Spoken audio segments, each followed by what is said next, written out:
Con nosotros y quiero darle lugar al pastor Jonathan Reina para que pase aquí, hermano, y él predique la palabra del Señor. Y quiero darle lugar también, la oportunidad también para que él se presente, un poquito de él y presente a su familia también.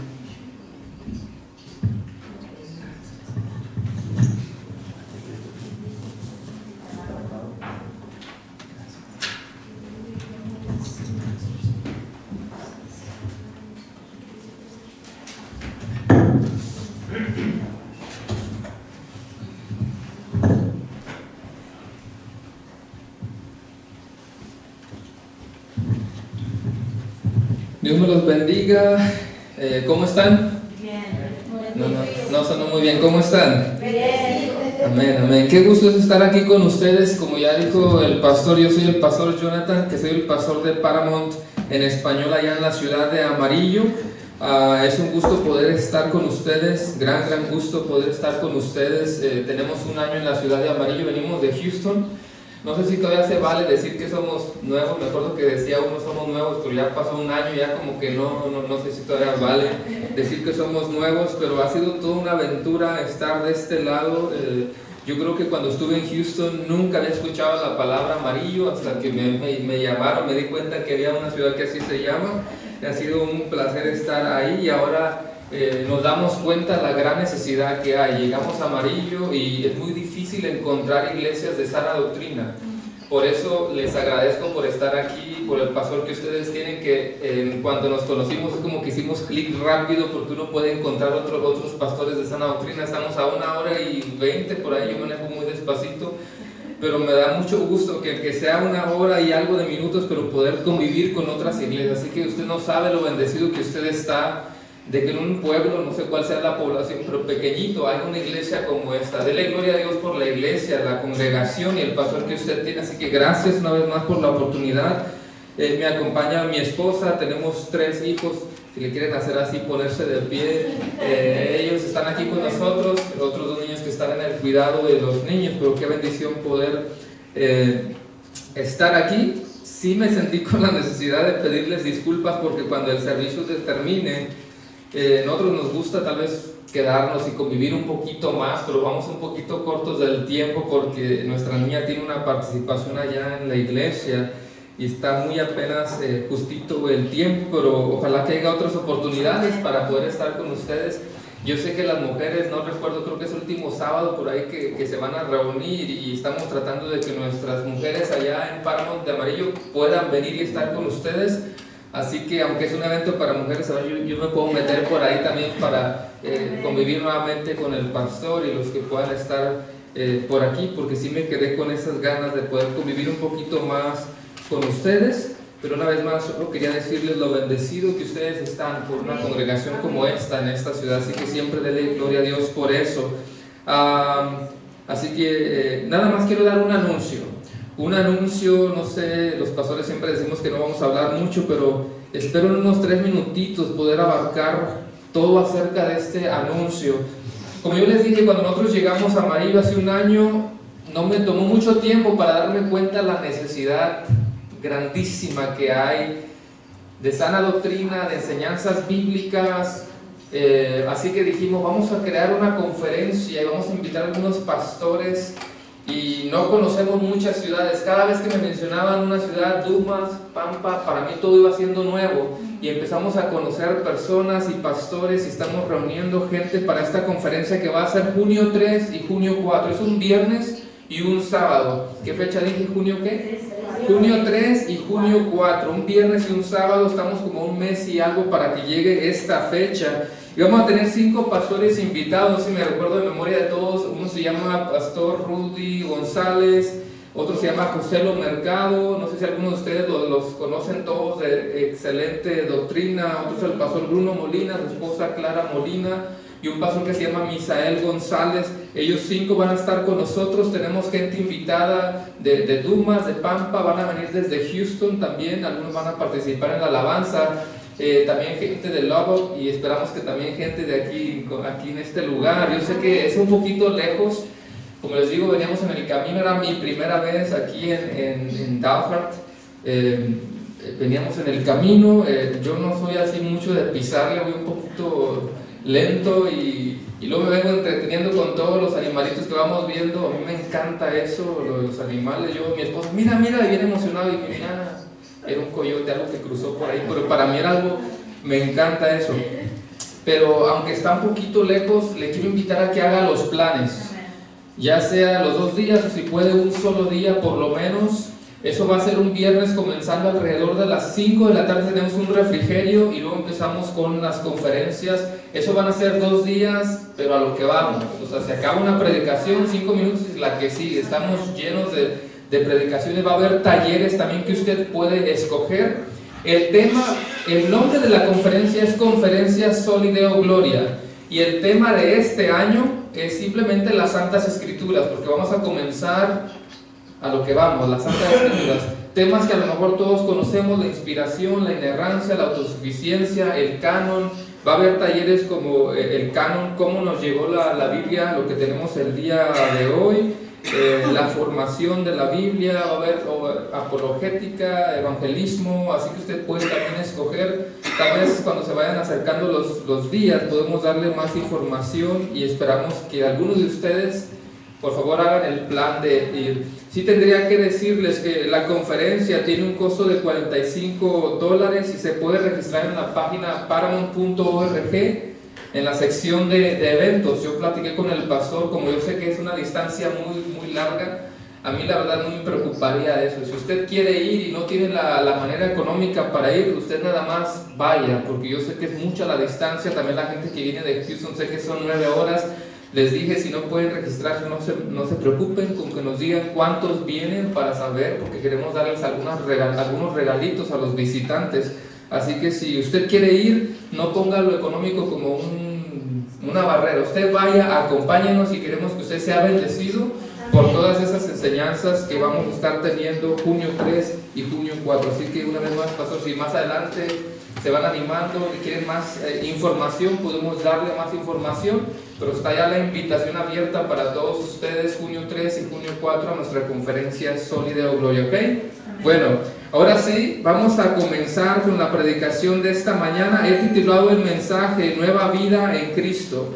Nueva vida en Cristo. Ya se dio la lectura bíblica en Efesios capítulo 2. Le voy a pedir que usted se mantenga en Efesios capítulo 2 y vamos a concentrarnos en los versículos 1 al 7, si es que llego ahí. No sé si a veces digo eso y nada más llego al 2 o 3, no sé cuánto vamos a abarcar hoy, pero manténgase en Efesios capítulo 2, versículos del 1 al 7, y voy a leer el versículo 1, y solamente el versículo 1 dice: y Él os dio vida a vosotros cuando estábamos muertos en nuestros delitos y nuestros pecados. En esta sección, en estos primeros 3 versículos, Pablo va a dejar, pero súper marcada, cuál era la condición del hombre sin Cristo.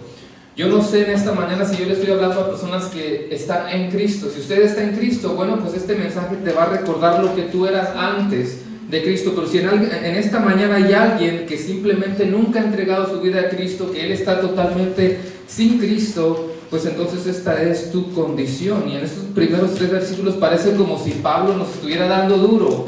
Parece que nos da golpe tras golpe tras golpe. Es un mensaje que a lo mejor no nos agrada mucho. Cuando se invita a un pastor que va por primera vez, a lo mejor quieren, no sé, que diga palabras bonitas y todo lo que queremos escuchar, lo que el oído le gusta escuchar, pero desde el púlpito no debe de dejarse de hablar la verdad, lo que éramos sin Cristo. El pecado existe, no debe de haber miedo en pronunciar la palabra pecado desde el púlpito, porque eso es lo que nosotros éramos y vivíamos en pecado. Así que no siempre tengo punto 1, punto 2, punto 3, no siempre tengo eso, pero mírenlo como la primera sección. La primera sección que vamos a ver es nuestra condición sin Cristo. Diga conmigo: nuestra condición sin Cristo. Amén, nuestra condición sin Cristo. Y va a marcar 5 cosas, y la primera cosa que dice simplemente es que estábamos muertos. Estábamos muertos. La palabra griega es necrosis o necros, muertos. Hay un pastor que lo define o da un comentario sobre esta sección y dice: no nos dábamos cuenta de que estábamos en el valle de sombra que arroja la muerte espiritual, Si no temíamos al mal era porque no nos dábamos cuenta de que ya estábamos cautivos en la tierra de profunda oscuridad. O sea que el hombre pecador sin Cristo ni siquiera se puede dar cuenta de su propio pecado. ¿Okay? No puede entender el mensaje. ¿Por qué no puede entenderlo? No se da cuenta porque está muerto. Un muerto no puede reaccionar a nada. ¿Por qué? Porque está muerto. Y por cierto, hoy pueden ver las 5 cosas de nuestra condición sin Cristo. La primera es que estábamos muertos. Hay una costumbre, no sé si alguien la ha visto por ahí, ha leído acerca de, o ha visto alguna noticia, de una costumbre que hay en Indonesia. No sé si alguien ya con escuchar Indonesia tiene la idea de lo que voy a estar mencionando. Ellos tienen una costumbre de convivir con los muertos. ¿Alguien lo había leído? Y muertos físicamente, está la persona muerta, y la razón principal es que ellos dicen, bueno, si no tienes para darle o pagar un funeral, entonces quédate con la persona, la vas a tener que trabajar, utilizar químicos de tal manera que se pueda preservar, y cuando ya tengas lo económico para poder pagar un funeral, entonces ya lo pagas. Un ejemplo, digamos que vale $5,000, no tengo idea cuánto valga allá, pero que fueran $5,000, alguien dice solamente tengo 2,500, bueno, sigue trabajando, sigue con la persona muerta, o ya llegaron a los $5,000, pero tal vez muchos, como es la cultura, la costumbre, a lo mejor hasta se quedan de más, les agrada eso y enseñan eso a sus hijos. Así que usted puede ver en una cama una persona que se ha preservado su piel y a lo mejor están platicando con ella o con él, los abuelos, y les enseñan a los hijos, mira, platica con él, y ahí están, o conviven, o comen. O sea que usted va a visitar a alguna de esas personas y te dice, oye, te invito a casa de mis abuelos, vamos a ir a visitarlos. Y usted va muy campante, muy contento, y llega y abre la puerta de la sala, y está la señora ahí en el sofá, pero más muerta que algunos de nosotros. Yo creo que saldríamos volando de ahí, corriendo. ¿Se imagina lo terrible que es eso, estar conviviendo con esos muertos? Personas que están espiritualmente muertas y físicamente muertas. Y lo más triste que es en realidad un muerto conviviendo con otro muerto. ¿Y por qué estábamos muertos? ¿Por qué estábamos muertos? Es lo que Pablo está enseñando. ¿Por qué muertos? Dice aquí que por la desobediencia de sus muchos pecados, porque la paga del pecado es la muerte. La paga de esa desobediencia, la paga del pecado es la muerte.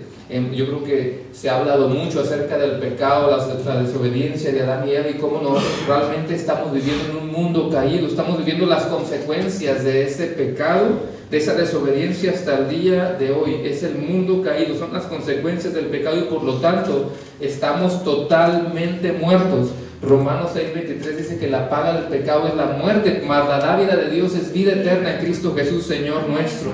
Romanos 5:19 también dice que por un solo hombre que desobedeció, dice, entonces muchos pasaron a ser pecadores, pero por uno que obedeció a Dios, muchos serán declarados justos. Así que si tú no puedes reaccionar a la palabra del Señor, si tú no puedes reaccionar al mensaje de la palabra, si tú no puedes reaccionar al evangelio, es porque tú estás muerto. Y un muerto no puede reaccionar. Hace mucho tiempo un pastor predicaba con mucha pasión: arrepiéntanse, arrepiéntanse, sientan el peso de sus pecados, y nadie le hacía caso. Y un joven contestó de la misma manera que tal vez muchos se puedan sentir, y no sé si tal vez aquí en este lugar: yo no siento el peso del pecado. Creo que eso es un invento de los cristianos, no siento ningún peso. Y me gustó la ilustración que este pastor dio. Dijo, a ver, si trajéramos un muerto y lo acostáramos aquí, a ver, aviéntale unas 50 libras, ¿va a sentir el peso?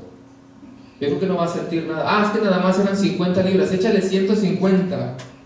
¿Va a sentir el peso? No va a sentir nada porque está muerto. Ahora, si está vivo, con 15 libras tenemos, no necesitamos más. Pero no va a poder responder a eso. Alguien aquí tal vez dice, es que yo no siento que sea malo, no me siento pecador, yo siento que soy una persona buena. No hago cosas malas, no siento el peso cuando yo peco. Yo puedo pecar y no siento nada malo, no siento el peso del pecado. Tal vez es porque estás como ese ser, ese cadáver que está totalmente muerto y por eso no puede reaccionar. Todos estábamos así, pero gloria a Dios porque en Cristo tenemos vida. Amén. La segunda cosa que él menciona es que vivíamos en pecado, y lo dice el versículo 2. Vivían en pecado, en los cuales anduvisteis en otro tiempo siguiendo la corriente del mundo, conforme al príncipe de la potestad del aire. No sé exactamente, no pregunté qué versión utilizan. Yo uso la Reina Valera, la Biblia de las Américas y a veces la Nueva Traducción Viviente, así que espero que no nos confundamos en eso. Pero la segunda cosa que está diciendo es que vivíamos en pecado, vivíamos en pecado. Seguramente que se ha enseñado aquí que la palabra pecado viene del griego amartía. Y amartía dice que esta palabra aludía al concepto de aquellos que iban de cacería y cuando disparaban al blanco erraban al objetivo. Todos han visto ese círculo y van a disparar las flechas y cuando erraban al blanco es la palabra amartía. Ya después con el tiempo se empezó a utilizar para cualquier error que tú cometías, amartía. Todo lo que estaba fuera del objetivo, amartía. Y eso es lo que nosotros estábamos haciendo, vivíamos en pecado. Pero una pregunta, nosotros los hijos de Dios, los que estamos en Cristo, ¿acaso no pecamos también? Hay una diferencia en pecar, porque tenemos una naturaleza pecaminosa, a la gente que vive en el pecado. Si hay una persona que está constantemente en el pecado, que vive en el pecado, si tú te sientes que perteneces a ese mundo, si nunca sentiste un cambio genuino, si te deleitas cada vez que vuelves ahí, o a lo mejor sientes que alguien te detiene, pero te suelta y tienes la tentación de que yo quiero regresar, y regresas y te deleitas en eso y no sientes nada malo, seguramente nunca lo fuiste. Hay un versículo que yo acostumbro a estar repitiendo mucho con nuestra congregación y no sé si ya se cansaron de que yo ya lo dije muchas veces. A veces bromeo con ellos y les digo, a lo mejor un día cuando yo no esté en el futuro, si se van a acordar de mí va a ser por ese versículo. Y el versículo tiene que ver con las personas que piensan que lo son cuando nunca lo eran. Hay un pastor que se llama Steven Lawson y él una ocasión puso una fotito que me llamó mucho la atención y él decía, las personas más difíciles para que se conviertan ni siquiera son las del mundo, son las personas que están dentro de la iglesia que han pensado que lo son cuando en realidad nunca lo fueron. Y eso es algo fuerte y una gran verdad. Tenemos personas en nuestra congregación que vinieron de otro lugar y a lo mejor si en otro lugar nunca se les enseñó la verdad, ahora vienen aquí y ellos siguen con su mentalidad de que lo son. Y a lo mejor nunca hubo un cambio, nunca hubo una transformación. Y la Escritura dice, hay un versículo que parece un trabalenguas, si usted nunca lo había escuchado, se lo recomiendo, pero primera de Juan 2:19 dice que salieron de nosotros, pero no eran de nosotros. Porque si hubieran sido de nosotros, habrían permanecido con nosotros, pero se fueron, salieron para que se manifestase que no todos son de nosotros. Una gran verdad. O sea que muchos tal vez se van a preguntar, Señor, cuando estemos allá en el juicio, Señor, ¿qué acaso no profetizamos en tu nombre? ¿Qué no expulsamos demonios en tu nombre? ¿Qué no hicimos muchos milagros? Y muchos le van a agregar, ¿qué no te acuerdas que yo era los que nunca fallaba a los servicios de la primera iglesia bautista en Dakar? Era el que siempre estaba ahí sentado. ¿Cómo que no voy a tener acceso al Padre? ¿No te acuerdas? Era el que siempre estaba ahí. ¿Cuántos saben que el asistir a la iglesia nunca va a ser suficiente? Incluso si ustedes los que más diezman, los que más da, no va a ser suficiente si nunca hubo una transformación genuina. Porque alguien puede hasta servir. ¿Sabía que puede haber gente que sirve, pero nunca hubo una transformación? Porque el corazón no lo conocemos nosotros como humanos, no tenemos acceso a sus pensamientos y sus sentimientos, no tenemos acceso a su corazón, de tal manera que alguien puede servir porque le gusta que la gente lo vea. A la congregación le podemos mentir, pero Dios no puede ser burlado. Así que vivíamos en pecado. Nosotros, yo también, dice Pablo, soy el primero, somos pecadores, pero nuestra condición ha cambiado con los que estamos en Cristo. Tenemos una naturaleza pecaminosa de tal manera que seguimos pecando, pero gloria a Dios porque ahora tenemos el Espíritu Santo en nosotros. Aquí en Efesios, si se regresa al capítulo 1, Pablo acababa de decir que hemos sido sellados con el Espíritu Santo de la promesa. Por eso cuando usted comete un pecado, usted siente que algo te dice, hey, por ahí no. El Espíritu Santo nos convence del pecado, te redarguye y te hace sentir eso no está bien y te vuelve a alinear y te centra nuevamente en la palabra. Así que vivíamos en pecado, pero luego dice, al igual que los demás, igual que el resto de las personas. Otra versión dice, siguiendo la corriente de este mundo. Corriente se entiende como el sistema de este mundo. Por alguna razón la Escritura nos dice que vayamos totalmente en contra del sistema del mundo. Si usted mira un río, pero de esos ríos que van con una corriente a todo lo que va, y si usted está como yo que no sabemos nadar, se avienta ahí y se va. Hay un dicho muy fuerte que dice que solo a los peces muertos se los lleva la corriente. Y muchos estábamos ahí. Nos llevaba la corriente del enemigo, la corriente del pecado. Por eso Romanos 12:2 dice que no se amolden al mundo. Otra versión dice, no imiten las conductas ni las costumbres de este mundo. Más bien dejen que Dios los transforme en personas nuevas al cambiarles la manera del pensar. El mundo quiere una cosa, el sistema del mundo quiere una cosa. Por eso hasta en la escuela tenemos que tener cuidado, porque son muchas horas las que los niños pasan en la escuela y a lo mejor el sistema del mundo les está metiendo algo a sus cabezas, a sus mentes, y tenemos que tener cuidado. Siempre me recuerdo cuando Medrad y Abednego se pusieron de pie mientras una multitud enorme, mientras toda la multitud estaba arrodillada hasta a esa estatua, podemos ver 3 personas de pie. Y lo ilustro de esta manera: hay una persona que se sienta, que se arrodilla, y el otro dice, pues como él se arrodilló, yo también. Ese es el sistema del mundo. Tú te quieres amoldear al mundo. Yo también quiero eso. Yo también quiero eso. Tú lo haces, yo también quiero eso. Es el molde del mundo, pero tienes que decir, ese es el patrón del mundo. Eso es lo que yo quiero hacer porque es lo que la palabra me dice. Yo voy a marcar una diferencia, no me voy a moldear al mundo. Pero es una vez más, vivíamos en pecado igual que el resto del mundo, igual que la corriente del mundo. No te dejes llevar por la corriente del mundo. Así que número 1, estábamos muertos y por consecuencia de que estábamos muertos vivíamos en pecado. Número 3, obedeciendo al diablo.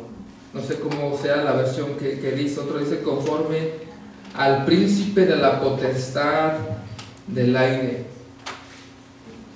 Yo no sé cuántos de los que están aquí alguna vez su esposo le dijo que era su príncipe. Y las que tengan hijas, dígales, ten cuidado cuando te diga que quiere ser tu príncipe, hay que preguntar qué tipo de príncipe.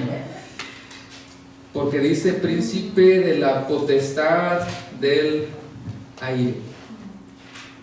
Y esa palabra aire siempre está relacionado con todo lo espiritual, espíritus, con atmósfera también, una atmósfera espiritual, una atmósfera de la oscuridad, porque allí estábamos nosotros en la oscuridad. Dice la Escritura que Él nos sacó de la oscuridad y nos trasladó a la luz, al reino de su amado Hijo. Y dice potestad porque en realidad el enemigo también tiene poder. Ese tipo de expresiones de que, el diablo, tú pisotea al diablo. No, en realidad el diablo también tiene poder, no el poder de Dios, porque está regulado por el poder de Dios, pero por supuesto que el enemigo tiene poder y anda buscando a quien devorar. Sabemos que somos hijos de Dios y que el mundo, dice la palabra, que nos rodea está controlado por el maligno. Y él quiere conquistar al mundo. ¿Qué es lo que quiso hacer el enemigo cuando estuvo en los cielos? Quiso destronar a Dios, porque decía el enemigo, yo quiero gloria, yo quiero tumbar a Dios, yo quiero estar por encima. Y todas las palabras es subiré, estaré encima de, todo tiene que ver con destronar a Dios. Llegó a la tierra, está la primera pareja, y ¿qué hizo? Pone duda. Quiero que estés en contra de Dios porque estoy hambriento de gloria, mírame a mí. Después viene Jesús y la misma tentación, todo esto te daré si postrado me adorares. Él está hambriento de gloria, Él quiere controlar a todo el mundo. Yo no sé cuántos son de... Mire, yo me veo joven, pero ya no soy tan joven. Y miraba esas caricaturas antiguísimas. Había una que se llamaba Pinky Cerebro, no sé si alguien la conoce. ¿Qué decía el ratoncito? Ya no sé ni si era Pinky o el cerebro, cuál de los dos, pero cada vez que terminaba la caricatura terminaba diciendo: ¿qué vamos a hacer el siguiente día? Creo. Y él decía: conquistar al mundo. Conquistar al mundo. Y así está el enemigo tratando de conquistar al mundo y no va a parar.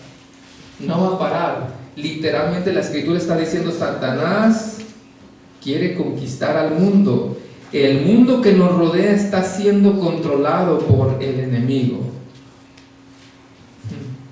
¿Quién es el espíritu que actúa en el corazón de los que se niegan a obedecer a Dios? El enemigo. La siguiente dice: todos vivíamos así en el pasado. Es lo que dice el versículo 3. Entre los cuales también todos, no dice algunos, todos vivíamos en otro tiempo en los deseos de la carne. O sea que todos vivíamos así en el pasado.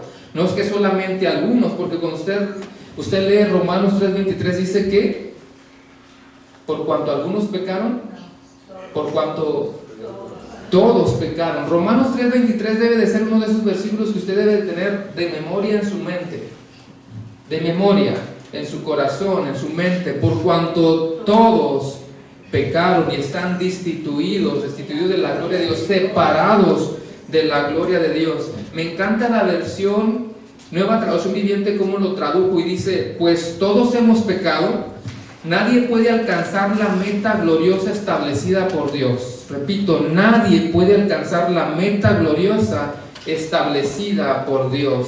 ¿Y cuál es esa meta? Darle gloria. O sea que si en algo fallamos fue en darle gloria. ¿Se acuerda cuál dijimos que era la definición de pecado en el original? Amartía es que nos desviamos, erramos en el blanco. ¿En qué erramos? En darle gloria. ¿Para qué fue creado el ser humano? Para darle gloria. ¿Qué era lo que Adán y Eva podían hacer antes de su pecado? Ellos podían dar gloria a Dios, porque había comunión entre ellos y el Padre. Estaban capacitados para darle gloria. Pero eso se rompió. Quiero que usted se lleve en esta mañana que el ser humano, aunque ya lo repetí, fue creado para dar gloria, para dar gloria, para dar gloria. Por eso pregúntese en todo lo que usted hace si con eso está dando gloria.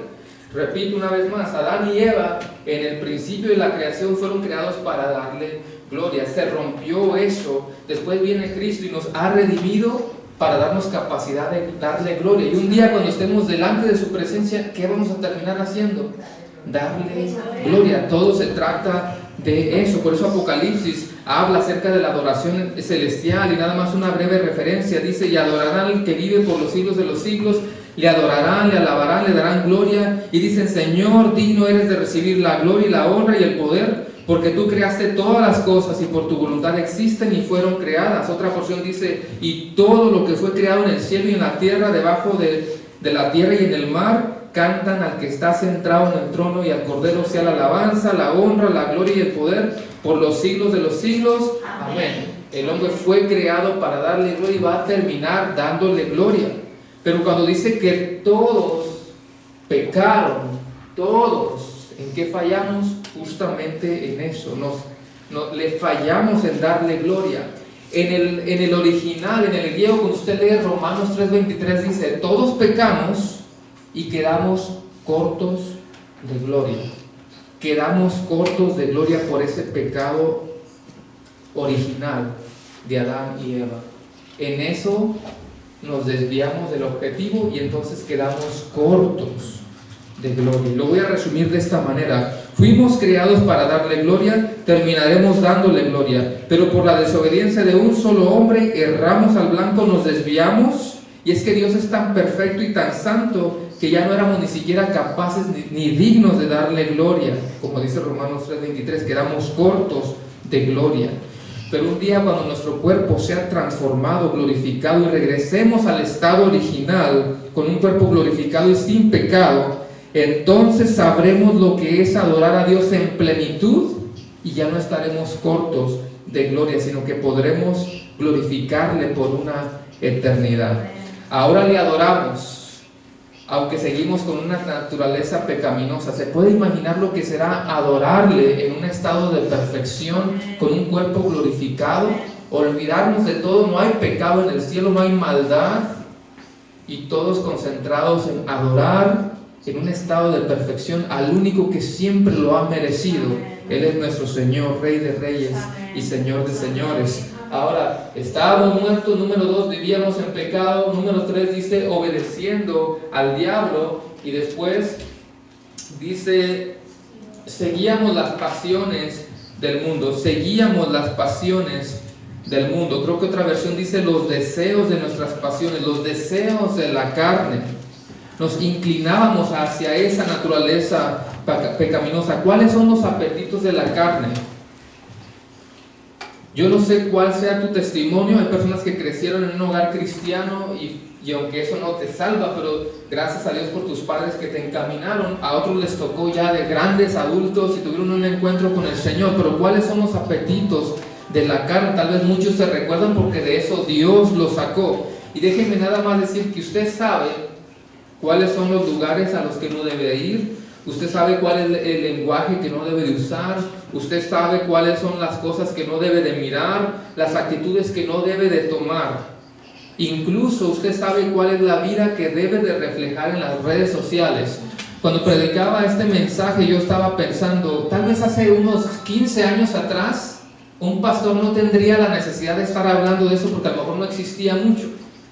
Pero yo dije, no puedo quitar esto, no puedo dejar afuera el tema de las redes sociales. Hay gente que dice, eso no es importante, es mío y yo hago con ello lo que se me antoje. No, sí debería de importarle, porque es algo que todo el mundo lo ve. También puede darle gloria a Dios a través de sus redes sociales. Así que no podemos decir que no es algo importante. Hace mucho tiempo un misionero fue al África, y no recuerdo exactamente muy bien el nombre, pero fue al África y él se dio cuenta de algo. Tal vez hace mucho tiempo atrás en el Oriente no era muy popular lo de la tecnología, todo eso es aquí en América, pero él decía que tristemente hemos llegado a un punto en el que tú vas a las orillas del África y a lo mejor hay gente con una pobreza impresionante, muchos de ellos metidos en algún tipo de cuevas, jovencitos, adolescentes, niños en la pobreza, en una cueva olvidada, pero que salían con un teléfono. Y peor aún, esa zona con acceso a internet. ¿Se puede usted imaginar en una zona donde no existe mucha educación, en una zona donde a lo mejor ya ni siquiera tienen a sus padres, están en el olvido haciendo lo que se les antoje y no hay a quien rendirle cuentas? Niños, adolescentes con un aparato así y con acceso a internet. Siempre he dicho que no es el problema el aparato y que no es importante, no es el problema las redes sociales, sino cómo tú las usas y cómo puedes dar a gloria a Dios con eso. Entonces él decía, tristemente ha llegado una inmoralidad sexual a las orillas. ¿Cómo vamos a decir que esto no es importante? Cuando dice, seguíamos las pasiones del mundo, los deseos del mundo. Esto o te puede bendecir o te puede echar a perder. Así que en el pleno siglo XXI no podemos decir que no es importante. Con eso también tú puedes honrar a Dios.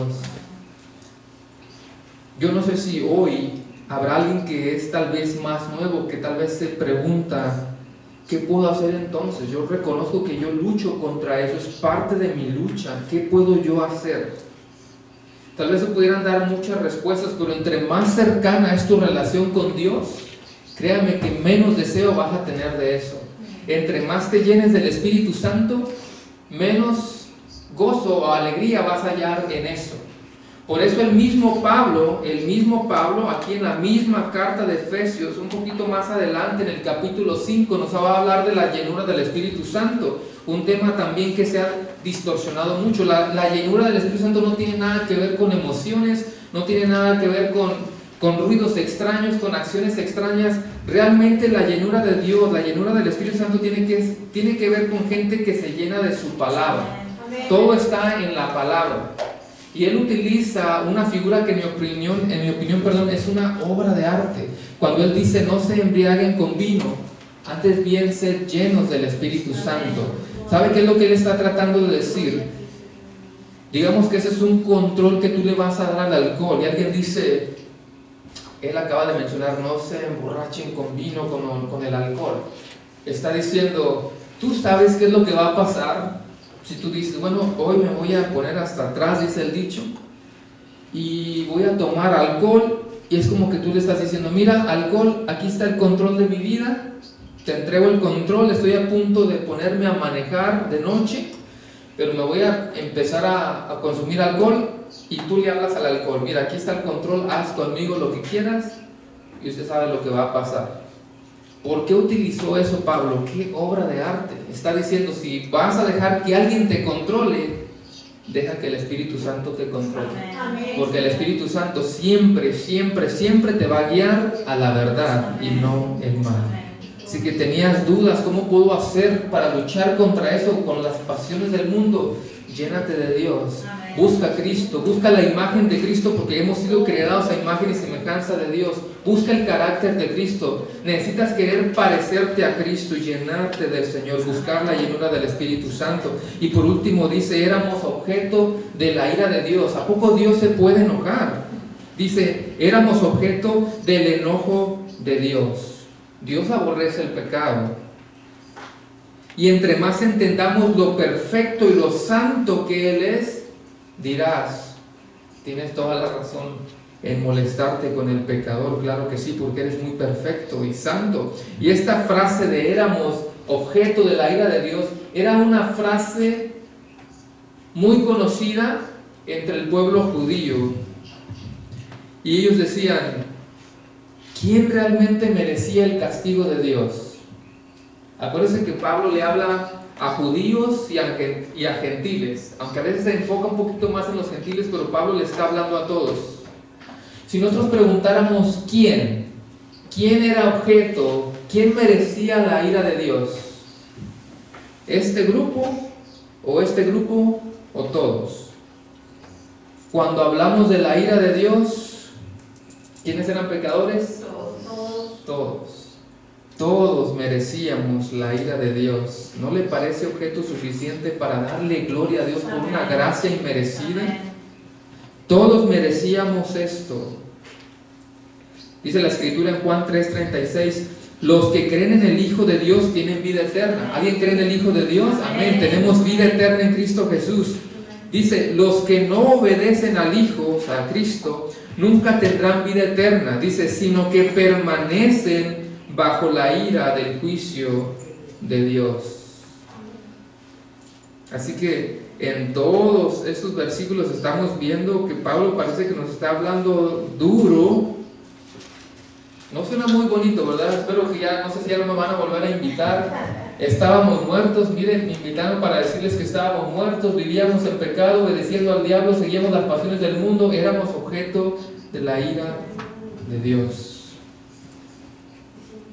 Pablo quiere que usted se recuerde de dónde Dios lo sacó. Amén. Él quiere que, y hace un énfasis muy fuerte, para que tú te recuerdes de dónde Dios te sacó. Este mensaje, si fuera para los no creyentes, excelente, porque es una oportunidad de arrepentirte, pero si tú dices, pero es que yo ya estoy en Cristo, ¿para qué recordar esto? Bueno, una vez más, para recordarte de dónde Dios te sacó.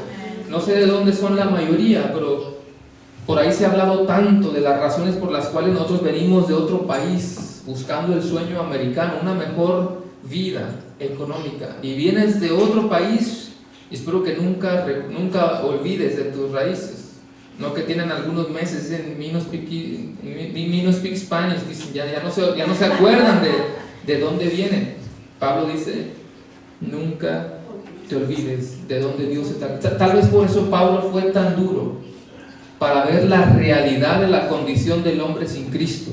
Decía el salmista, me sacaste del lodo cenagoso, de lo peor. ¿Quién soy yo para que te hayas fijado en mí? Es una gracia irresistible que nos acerca a Él. Pero de hecho, aquí en los versículos 8, 9 y 10 se habla de la gracia. Nosotros somos salvos por gracia. ¿Cuál fue el medio? El medio es la fe en Cristo Jesús, no por obras, para que nadie se gloríe. Por eso, cuando hablamos del tema de la salvación, quiero decirle que en el vocabulario de la salvación, la jactancia no existe. Amén. La jactancia, el ego no debe de existir en el lenguaje de la salvación porque ha sido totalmente por gracia, pero nosotros sí éramos objeto del enojo de Dios. Ahora, nada más como resumiendo, la condición del hombre sin Cristo es que estábamos muertos, vivíamos en pecado, obedecíamos al diablo, seguíamos las pasiones y los deseos del mundo, de la carne. Número 5, éramos objeto del enojo de Dios, pero ahora veamos nuestra condición en Cristo. Nuestra condición en Cristo. Y el versículo 4 comienza diciendo, pero Dios. Aquí podemos ver lo que va a pasar en los próximos versículos. En el versículo 4 vemos el amor de Dios. El amor de Dios nos habla de su carácter. En los versículos 5 y 6, tú vas a ver lo que Dios hizo a través de Cristo. Y en el 7 verás ¿para qué hizo eso? Cada uno de estos versículos contesta una pregunta. En el versículo 4 vemos una vez más el amor de Dios. O sea, ¿por qué lo hizo? Él no tenía que hacer nada con nosotros. Si el Señor no nos salva, igual es justo. No tenía que hacerlo, pero lo hizo por amor. En el versículo 5 y 6, ¿cuál fue la obra de Dios? ¿Qué fue lo que Cristo hizo por nosotros? Y la última sección, el propósito de la obra de Dios, contesta la pregunta ¿para qué lo hizo? Así que vamos a ir a eso. El versículo 4 dice, pero Dios que es rico en misericordia, por su gran amor con que nos amó. Diga conmigo, pero. Esa palabra por lo regular siempre tiene una connotación negativa. No nos gusta mucho la palabra pero. Casi siempre, en el mayor de los casos, es una palabra negativa. Usted le dice a su niño, mi hijo, mi hija, ya limpiaste tu cuarto. Fíjate que lo iba a hacer, pero ahí se aproxima algo malo. Usted le dice a su marido, yo sé que aquí no, pero en otros lugares, ya lavaste los trastes, fíjate que lo iba a hacer, pero... y algo bien. No sé cuándo has visto esos tipos de programas de canto, una competencia, y hay un juez y dice, mira, hiciste bien esto y esto, pero, y aquí viene algo malo, pero ese es el mejor pero de todos. El mejor pero de toda la Biblia, porque después de hacer el contraste tan fuerte de todo lo terrible que nosotros éramos, dice el versículo 4, pero Dios, gloria a Dios por ese pero Dios que es rico en misericordia. Así que nos habla de el amor de Dios. Pablo, en toda esa porción, si usted la lee, hay 4 palabras que se parecen: amor, gracia, misericordia y bondad. No es exactamente la misma palabra, pero sí tienen connotaciones parecidas. Amor, gracia, bondad, misericordia, todo nos habla del carácter del Señor. Él mismo es el amor. Él dijo, yo soy el amor, y Él lo revela a nosotros. Él muestra su amor. ¿Se acuerda? Más Dios muestra, da su amor para con nosotros, en que siendo aún pecadores, Cristo murió por nosotros. Y en los siguientes versículos 5 y 6, leamos lo que Él hizo por nosotros. Versículos 5 y 6 dice, aún estando nosotros muertos en nuestros pecados, y aquí viene algo interesante, son 3 cosas que Él hizo por nosotros. Dice, nos dio vida juntamente con Cristo. Versículo 6 dice, y juntamente con Él nos resucitó, y asimismo nos hizo sentar en los lugares celestiales con Cristo Jesús. Hay 3 cosas que no sé cuántos acostumbran a tomar nota, pero aquí hay 3 cosas que Él hizo por nosotros. Nos dio vida, número 2, nos resucitó, y número 3, nos sentó en lugares celestiales en Cristo Jesús. La primera dice que nos dio vida. ¿Por qué nos tiene que dar vida? Porque estábamos ¿cómo? Totalmente muertos. Por lo tanto, si estábamos muertos, nosotros no podíamos reaccionar a la verdad del Evangelio. No podíamos entregar nuestra vida a Cristo. ¿Cómo si estamos muertos? ¿Se acuerda de esa ilustración del pastor que está predicando apasionadamente y la persona le dice, pues que yo no siento el pecado? Estamos muertos, por lo tanto no podemos entregar nuestra vida. Algo tuvo que haber pasado. Y lo primero que pasa es que es Él el que nos da vida para que entiendas el mensaje y conozcas la verdad. Es Él. O sea, no somos nosotros. Y quiero que usted se recuerde de esto cada vez que una persona entrega su vida a Cristo. No es que tú tomes acción. De hecho, este versículo, pero Dios, te está diciendo quién tomó la iniciativa.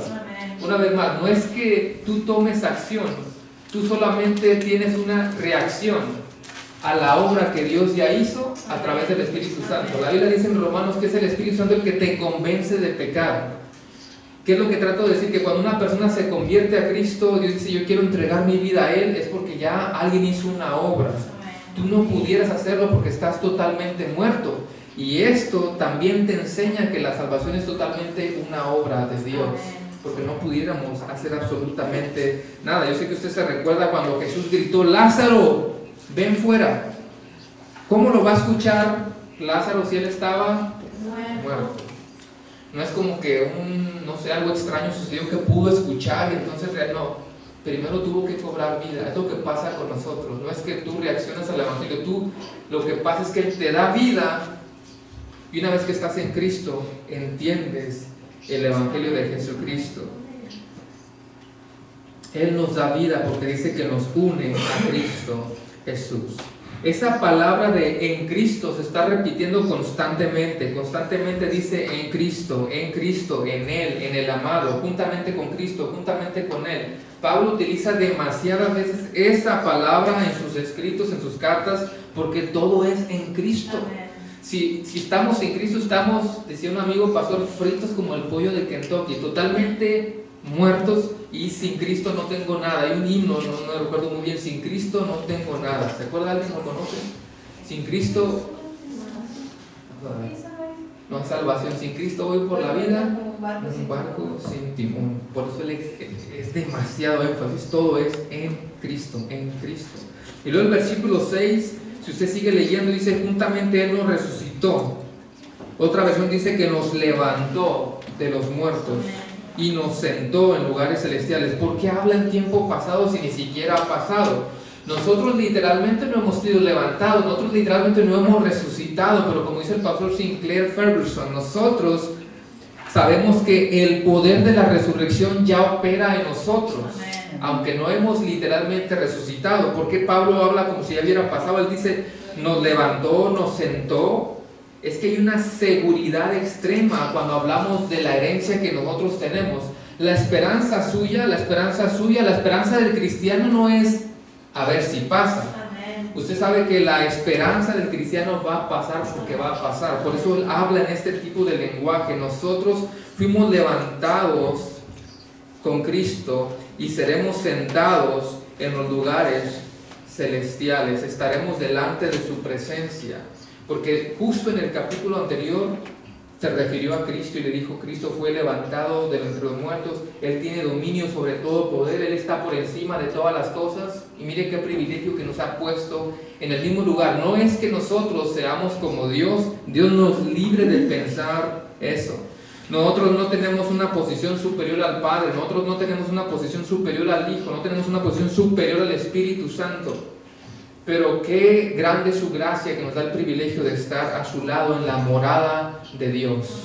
En los lugares celestiales estaremos delante de su presencia. Voy un poquito rápido, pero quiero que vaya conmigo al versículo 7 para que usted entienda por qué hizo eso. ¿Por qué Dios hizo esas tres cosas en Cristo de que nos dio vida? Número 2, nos resucitó. Y número 3, nos sentó en los lugares celestiales. ¿Por qué hizo esto? Y vuelvo a repetir, no es que ya resucitamos literalmente, pero sabemos que eso es una esperanza segura que no se puede romper. Es totalmente segura. Si Cristo resucitó, resucitaremos también. Si Cristo murió, un día tal vez vamos a morir físicamente, no se preocupe, ya sabe para dónde va. ¿Sí? Hay un corito por ahí que dice, y si vivimos, para el Señor vivimos, y si morimos, para el Señor morimos. No importa que muramos, no importa lo que pase, somos del Señor, dice Romanos esa palabra. Así que si Él resucitó, resucitaremos con Él. Pero ¿para qué pasó eso? Bueno, el versículo 7 dice, para mostrar en los siglos venideros las abundantes riquezas de su gracia, en su bondad, para con nosotros en Cristo Jesús. La Nueva Traducción Viviente dice, de modo que, escuche, en los tiempos futuros, en estos próximos años, Dios puede ponernos como ejemplo de la increíble riqueza de la gracia y de la bondad que nos tuvo, como se ve en todo lo que ha hecho por nosotros, que estamos unidos en Cristo Jesús. En otras palabras, Dios va a seguir haciendo su obra en los años que vienen. Él va a seguir mostrando su gracia a otras personas hasta que Él venga, que no sabemos cuándo Él vendrá. Pero qué privilegio es que está diciendo, que a través de nosotros Él va a mostrar su gracia a otras personas. Amén. La gente del mundo no puede esperar que Dios literalmente baje una legión de ángeles para mostrarse a ellos. Usted y yo somos ese ejemplo que Él va a utilizar para mostrar su gracia a toda la tierra por los tiempos venideros hasta que Él venga. En otras palabras, el versículo 7 nos está diciendo que usted y yo somos un testimonio.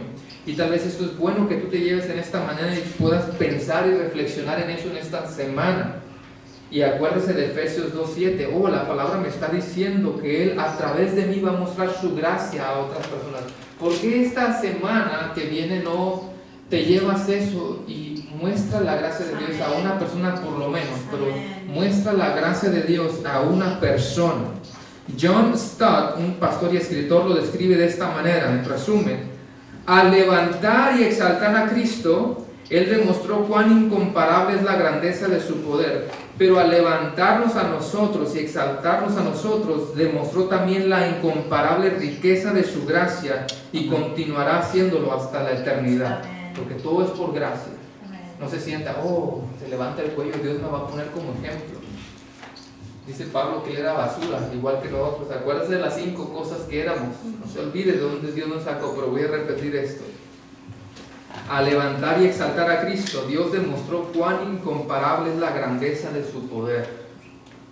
Pero al levantarnos a nosotros y exaltarnos a nosotros, demostró también la incomparable riqueza de su gracia y continuará haciéndolo hasta la eternidad. Siempre me gusta resumir todo lo que hablamos y con esto voy a terminar. Los versículos 1 al 3 nos dijo nuestra condición. Son 5 cosas que recuerda. Estábamos muertos, vivíamos en pecado, obedecíamos al diablo, seguíamos las pasiones del mundo, éramos objeto de la ira de Dios. Pero el versículo 4 es el mejor pero de todos. Pero Dios, que rico en misericordia, por una gracia que no merecíamos y por un amor infinito que nos tuvo a nosotros, no sé por qué. ¿Qué vio en nosotros? A ella no le puedo contestar más que es la soberanía de Dios. No sé qué vio en nosotros. Si éramos igual que cualquier otra persona. Hay un comentario que a mucha gente no le gusta escuchar. Pero la gente que algún día en el futuro termine en el infierno, no eran peores que nosotros. Y usted y yo que hemos recibido la gracia de Dios, no éramos mejores que ellos. Hay una soberanía de Dios que yo no puedo explicar y seguramente el pastor tampoco les va a poder explicar la soberanía de Dios. Él decidió qué hacer y no somos nadie para cuestionarlo. Él es totalmente perfecto y totalmente soberano. Dice, pero Dios, que es rico en misericordia por su gran amor, hizo 3 cosas. Nos dio vida, ¿se recuerdan? Nos resucitó. ¿Cuántos esperan ese día? Y número 3, nos sentó en lugares celestiales. ¿Para qué? Porque Él quiere seguir mostrando su gracia a la tierra y te ha elegido a ti, me ha elegido a mí. Así que piensa en la bendición de poder mostrar la gracia de Dios en los tiempos venideros a toda la comunidad de Dallas que está necesitada de Cristo Jesús. Cierre sus ojos y vamos a orar. Señor, te damos gracias en esta mañana. Gracias por tu bendita palabra. Gracias por el privilegio de poder compartir, Señor. Sabemos que es un privilegio inmerecedor. Yo sé que soy indigno, Señor, de hacerlo. Sabemos que nos falta demasiado, Señor, pero tú has elegido personas para que compartan tu palabra y lo que siempre te pedimos es que nosotros solamente seamos instrumentos. Igual cada vez que alguien se pare en este púlpito sea solamente un instrumento y el que realmente esté hablando seas tú a través de tus siervos. Gracias, Señor, porque podemos reflexionar de dónde tú nos sacaste. Y que si alguien está aquí en este lugar y realmente no ha tenido este encuentro con el Señor, no ha tenido una transformación genuina y verdadera, pueda reaccionar y que el Espíritu Santo haga la obra en ellos y que los convenza del pecado y se puedan dar cuenta de nuestra condición sin Cristo. Pero al mismo tiempo glorificar tu nombre, porque el versículo 4 dice, pero Dios, que es rico en misericordia, que nos ha amado tanto, ¿por qué razón no lo sabemos? Decía el salmista que es el hombre para que tengas memoria de Él. Pero nos diste vida, nos has resucitado, nos has sentado en lugares celestiales, Señor. Te pedimos para que nosotros podamos ser un testimonio vivo de quién tú eres a las personas y a la comunidad de cada lugar donde tú nos hayas puesto. Te damos gracias por esta congregación, te damos gracias por su pastor, por su familia, Señor, los ponemos en tus benditas manos, toma control de sus vidas y que esta sea una iglesia que glorifica tu nombre, que esta sea una iglesia que pone el ejemplo, que esta sea una iglesia que la gente pueda ver y decir, ahí hay una congregación diferente, hay una congregación que busca de ti, que busca tu nombre, y que más personas sean añadidas a este lugar para que también puedan glorificarte. Te exaltamos y te bendecimos, te damos gloria y te pedimos todo esto en el bendito y poderoso nombre de Cristo Jesús, y todos decimos amén y amén. Dios nos los bendiga, gracias por la oportunidad.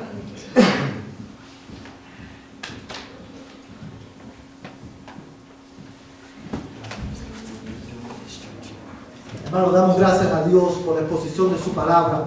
Es bueno para nosotros, los cristianos, ser recordados del Evangelio. Es bueno para nosotros ser recordados, comenzar esta semana recordando de dónde Dios nos sacó y qué es lo que Él hizo por nosotros. En esta mañana, hermano, vamos a ponernos en pie, vamos a responder a este mensaje cantando esta canción, Él es digno. Y la razón por la cual vamos a cantar esta canción, hermano, es porque queremos darle la gloria a Dios por esta salvación tan grande. Y mientras cantamos este canto, si usted está aquí en esta mañana y usted no tiene a Cristo, no ha conocido al Señor, quiero animarle a que mientras cantamos usted le pida a Dios, ten misericordia de mí y salva mi vida, dame un nuevo corazón y guíame al arrepentimiento.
Worthy, oh glory.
Quiero invitarte a que ahí puesto en pie, inclines tu rostro y vamos a orar.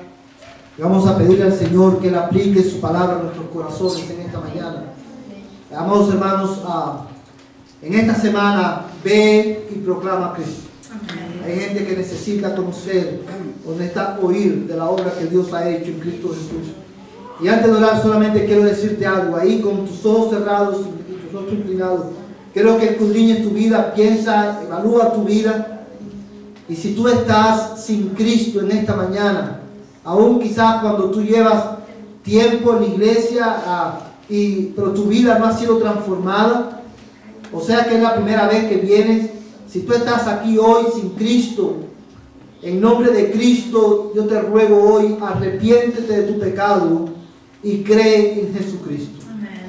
Cree en aquel que puede salvarte. Jesús dio su vida por ti. Jesús murió en la cruz para que todo aquel que en Él cree no se pierda, mas tenga vida eterna. Y es por eso que en el nombre de Cristo, yo te ruego hoy, arrepiéntete, pecador, y cree en Jesucristo, y tus pecados serán perdonados. Padre Celestial, en esta mañana te damos gracias, Señor, porque por medio de la proclamación de tu palabra, tu nombre ha sido exaltado en medio de tu pueblo. Te damos gracias, Señor, porque ha sido grato para nuestras almas, Señor, escuchar la proclamación de lo que tú has hecho por el pecador a través de Jesucristo. Hoy te damos gracias, Señor, porque por medio de Cristo nos has dado salvación. Por medio de Cristo has perdonado nuestros pecados. Por medio de Cristo nos has hecho libres del poder de las tinieblas, del dominio de Satanás. Por medio de Cristo nos has traído de muerte a vida. Amén. Y por eso en esta mañana, Señor, tu pueblo te alaba y te adora. Amén. Señor, solo te rogamos que al ir a nuestros hogares y al comenzar esta nueva semana, ayúdanos, danos la gracia necesaria para vivir, Señor, como es digno del Evangelio de Jesucristo. Amén. Y te ruego que tú muevas nuestros corazones para ir a nuestros vecinos, a nuestros compañeros de trabajo y a nuestras familias y predicarle el Evangelio. Amén. Padre, te lo ruego en el nombre de Jesús, en el nombre que es sobre todo nombre. Señor amado, ahora que vamos a nuestros hogares, que el amor de Dios, el Padre Celestial, la gracia de Jesucristo, el Señor y Dios de nuestras vidas, y la comunión del Espíritu Santo, la tercera persona de la Trinidad, sea con tu pueblo, desde ahora y hasta que Cristo venga por nosotros. En el nombre de Jesús. Amén y amén. Hermanos, vayan en paz. De esta manera estamos despedidos.